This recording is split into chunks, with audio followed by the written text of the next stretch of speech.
ನಮಸ್ಕಾರ ರಿವ್ಯೂ ಚಾನೆಲ್ಗೆ ಸ್ವಾಗತ. ನಾನು ಸೌಖ್ಯ ಗಾಂವ್ಕರ್. ಭಾರತದಲ್ಲಿ ಅಚ್ಚರಿಯ ಬೆಳವಣಿಗೆ.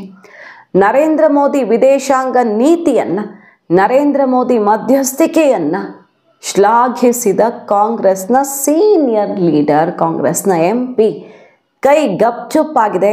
ಬಿಜೆಪಿ ಹಾಡಿ ಹೊಗಳ್ತಾ ಇದೆ. ನೋಡಿ, ಕೊನೆಗೂ ಸತ್ಯವನ್ನ ಕಾಂಗ್ರೆಸ್ ನಾಯಕರು ಒಪ್ಕೊಳ್ತಿದ್ದಾರೆ. ಮೋದಿಯನ್ನ ಹಾಡಿ ಹೊಗಳ್ತಾ ಇದ್ದಾರೆ.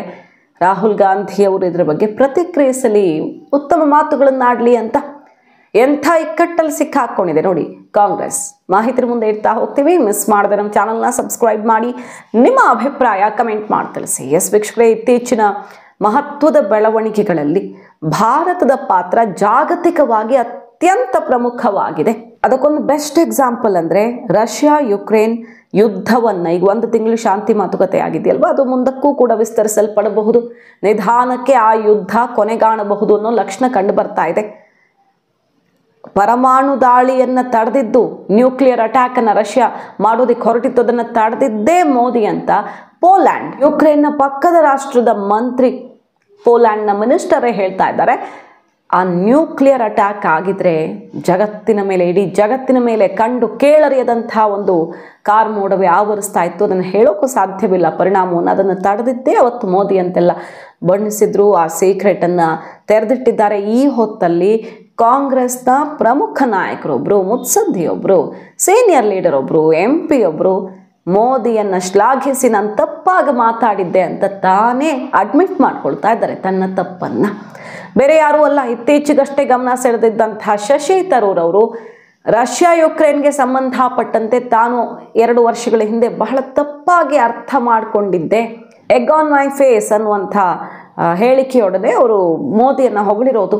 ಅಂದರೆ ಅಂಥ ಮಾತು ಹೇಳಿ ಆ ರೀತಿ ಭಾರತದ ಸ್ಟ್ಯಾಂಡ್ ಬಗ್ಗೆ ಟೀಕೆ ಮಾಡಿ ಬಹಳ ಮುಜುಗರ ಆಯಿತು, ಮುಖಭಂಗ ಅನ್ನೋ ಥರದಲ್ಲಿ ತಾನೇ ಒಪ್ಕೊಳ್ತಿದ್ದಾರೆ. ತಪ್ಪು ತಾನು ಮಾತಾಡಿದ್ದು ಅಂತ ಅಡ್ಮಿಟ್ ಮಾಡ್ಕೊಳ್ತಿದ್ದಾರೆ. ಭಾರತದ ನಾಯಕತ್ವಕ್ಕೆ ಅಂದರೆ ಮೋದಿಗೆ ಯುಕ್ರೇನ್ ಲೀಡರ್ನ ಹಗ್ ಮಾಡುವ, ರಷ್ಯಾ ನಾಯಕನ ಜೊತೆ ಕೈ ಕುಲುಕುವಂಥ 2 ದೇಶಗಳನ್ನು ಒಟ್ಟಿಗೆ ಕೂರಿಸ್ಕೊಂಡು ಮಾತನಾಡುವಂಥ ತಾಕತ್ತಿದೆ. ಭಾರತದ ಈ ನಿಲುವಿನಿಂದ ಭಾರತಕ್ಕೆ ಲಾಭ ಆಗಿದ್ದಷ್ಟೇ ಅಲ್ಲದೆ ಜಾಗತಿಕವಾಗಿ ಅತಿ ದೊಡ್ಡ ಲಾಭ ಆಗಿದೆ. ಇವರಿಬ್ಬರ ಶಾಂತಿ ದಾರಿಯಲ್ಲಿ ಸಾಗುವಂತೆ ಈಗ ಏನು ಟ್ರ್ಯಾಕ್ ತಗೊಂಡು ಬರಲಾಗ್ತಿದೆಯಲ್ಲ, 1 ತಿಂಗಳ ಮಟ್ಟಿಗಂತೂ ಶಾಂತಿ ಮಾತುಕತೆ ಯಶಸ್ವಿ ಆಗಿದೆಯಲ್ವ, ಯುದ್ಧಕ್ಕೆ ತಾತ್ಕಾಲಿಕವಾಗಿ ಅಂತೂ ಬ್ರೇಕ್ ಬಿದ್ದಿದೆಯಲ್ವ, ಅದರಲ್ಲಿ ಮೋದಿ ಪಾತ್ರ ದೊಡ್ಡದು ಅನ್ನೋದನ್ನು ಶಶಿ ತರೂರೇ ಒಪ್ಕೊಳ್ತಾ ಇದ್ದಾರೆ.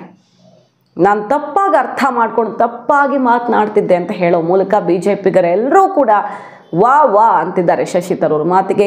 ಕೇರಳ ಬಿಜೆಪಿಯಿಂದ ಹಿಡಿದು ರಾಷ್ಟ್ರವ್ಯಾಪಿ ಬಿಜೆಪಿಯ ಸೀನಿಯರ್ ಲೀಡರ್ಸ್ ಎಲ್ಲರೂ ಕೂಡ ರಾಹುಲ್ ಗಾಂಧಿ ಅವರು ಏನು ಕ್ರಮ ತಗೊಳ್ತಾರೆ, ಏನು ಮಾಡ್ತಾರೆ ಅಂತಲೇ ಅರ್ಥ ಆಗ್ತಿಲ್ಲ ಶಶಿ ತರೂರ್ ಅವರ ಈ ನಡೆಗೆ ಅಂತ ಶಶಿ ತರೂರ್ ಬೆನ್ನು ತಟ್ತಿದ್ದಾರೆ.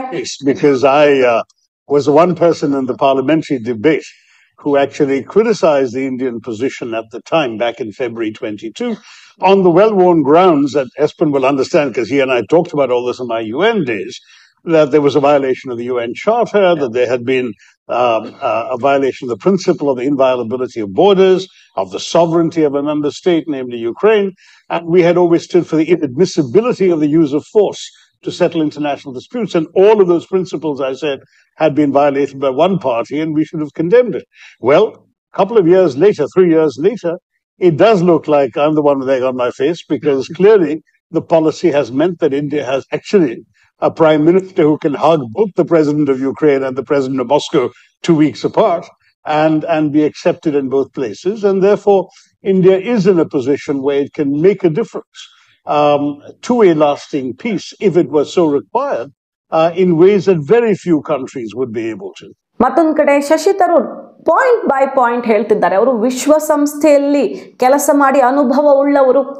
ಶಶಿ ತರೂರ್ಗೆ ಅವರದ್ದೇ ಆದಂಥ ಬಹಳಷ್ಟು ಸುದೀರ್ಘವಾದ ಅನುಭವ ಇದೆ, ವಿವಿಧ ಖಾತೆಗಳನ್ನು ನಿಭಾಯಿಸಿದ ಅನುಭವ ಇದೆ, ವಿಶ್ವಸಂಸ್ಥೆಯಲ್ಲಿ ಅನುಭವ ಇದೆ. ಹಾಗಿರುವಾಗ ರಾಜತಾಂತ್ರಿಕ ಲೆಕ್ಕಾಚಾರಗಳು, ವಿದೇಶಾಂಗ ನೀತಿ ಮೋದಿ ಅವಧಿಯಲ್ಲಿ ಎಷ್ಟು ಶ್ರೇಷ್ಠವಾಗಿದೆ ಅನ್ನೋದನ್ನು ಅರ್ಥ ಮಾಡಿಕೊಳ್ಳುವಂಥ ಅನುಭವ ಹಿನ್ನೆಲೆ ಶಶಿ ತರೂರ್ ಅವ್ರಿಗಿದೆ. ಹಾಗಾಗಿ ಅದನ್ನು ಓಪನ್ ಆಗಿ ಹೇಳಿಕೊಳ್ತಾ ಇದ್ದಾರೆ. ರಾಹುಲ್ ಗಾಂಧಿ, ಖರ್ಗೆ ಅವರು ಕೂಡ ಇದನ್ನು ಅರ್ಥ ಮಾಡಿಕೊಂಡು ಮಾತನಾಡಲಿ.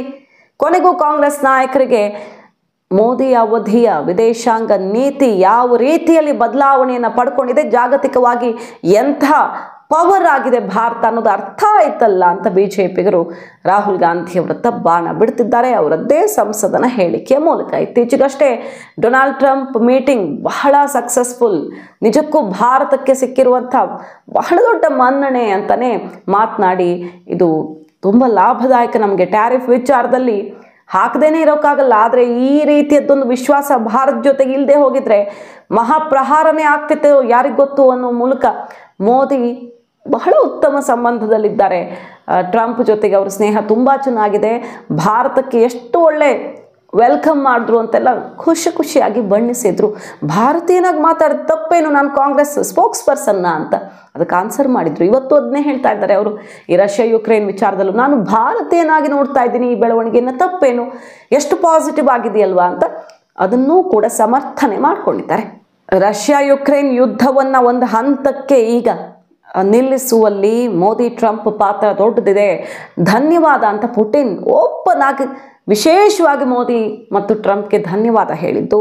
ಪೋಲ್ಯಾಂಡ್, ಯುಕ್ರೇನ್ನ ಪಕ್ಕದ ರಾಷ್ಟ್ರ ಪೋಲ್ಯಾಂಡ್ನ ಮಿನಿಸ್ಟರ್ ಅಣ್ವಸ್ತ್ರ ದಾಳಿ ತಡೆದಿದ್ದೇ ಮೋದಿ ಎನ್ನುವ ಸೀಕ್ರೆಟನ್ನು ಬಿಚ್ಚಿಟ್ಟಿರೋದು, ರಾಷ್ಟ್ರದ ಒಳಗೆ ರಾಜಕೀಯ ಶತ್ರುಗಳೇ ಬಣ್ಣಿಸ್ತಾ ಇರೋದು. ಸೊ ಜಾಗತಿಕವಾಗಿ ಮೋದಿ ಇಟ್ಟ ಹೆಜ್ಜೆ ಯಶಸ್ವಿ ಆಯ್ತಾ? ಏನು ಮಾಡಿಬಿಟ್ರು, ಯುಕ್ರೇನ್ ರಷ್ಯಾ ನಡುವೆ ಏನೂ ಮಾಡೋಕ್ಕಾಗಲ್ಲ, ಸುಮ್ಮನೆ ಕೈಕುಲುಕು ಬರ್ತಾರೆ ಅನ್ನುವಂಥ ಟೀಕೆ ವ್ಯಕ್ತವಾಗ್ತಿತ್ತು. ರಷ್ಯಾದಿಂದ ತೈಲವನ್ನು ಖರೀದಿ ಮಾಡಿದ್ರ ಬಗ್ಗೆನೂ ಕೂಡ ದೇಶದ ಒಳಗಡೆ ಟೀಕೆ ವ್ಯಕ್ತವಾಯಿತು. ಆದರೆ ಇವತ್ತು ಎಲ್ಲವೂ ಕೂಡ ದೇಶದ ಒಳಗಡೆ ಮತ್ತು ಜಾಗತಿಕ ಮಟ್ಟದಲ್ಲೂ ಕೂಡ ಬಹಳ ದೊಡ್ಡ ಗರಿಮೆಯನ್ನು ತಂದುಕೊಟ್ಟಿದೆ ಭಾರತಕ್ಕೆ ಇದೊಂದು ತೀರ್ಮಾನ. ತೈಲ ಖರೀದಿಯ ತೀರ್ಮಾನವಂತೂ ಜಾಗತಿಕವಾಗಿ ತೈಲ ಹಣದುಬ್ಬರವನ್ನು ತಗ್ಗಿಸುವಲ್ಲಿ ಅನುಕೂಲ ಆಯಿತು, ಭಾರತಕ್ಕೆ ಬಹಳ ದೊಡ್ಡ ಲಾಭವನ್ನು ತಂದು ಕೊಡ್ತು, ಎಕ್ಸ್ಪೋರ್ಟ್ ಮಾಡೋ ಮೂಲಕ ಭಾರತಕ್ಕೆ ಒಳ್ಳೆ ಬಲವನ್ನು ಕೊಡ್ತು. ಈಗ ರಾಜತಾಂತ್ರಿಕವಾಗಿ ನಮ್ಮ ವಿದೇಶಾಂಗ ನೀತಿ ಯಾವ ರೀತಿ ಬದಲಾಗ್ತಾ ಇದೆ ಅನ್ನೋದನ್ನು ಕೂಡ ತೋರಿಸ್ಕೊಟ್ಟಿದೆ ಸರ್ಕಾರ ಅಂತ ಈಗ ಪ್ರತಿಪಕ್ಷಗಳೇ ಅಡ್ಮಿಟ್ ಮಾಡ್ಕೊಳ್ತಿರೋದು ಮಾತ್ರ ಕುತೂಹಲಕಾರಿಯಾಗಿದೆ. ಮಾಹಿತಿ ನಿಮ್ಗೆ ಇಷ್ಟ ಆಗಿದ್ರೆ ಮಿಸ್ ಮಾಡದೆ ನಮ್ಮ ಚಾನಲ್ನ ಸಬ್ಸ್ಕ್ರೈಬ್ ಮಾಡಿ, ನಿಮ್ಮ ಅಭಿಪ್ರಾಯ ಕಮೆಂಟ್ ಮಾಡಿ ತಿಳಿಸಿ. Thank you.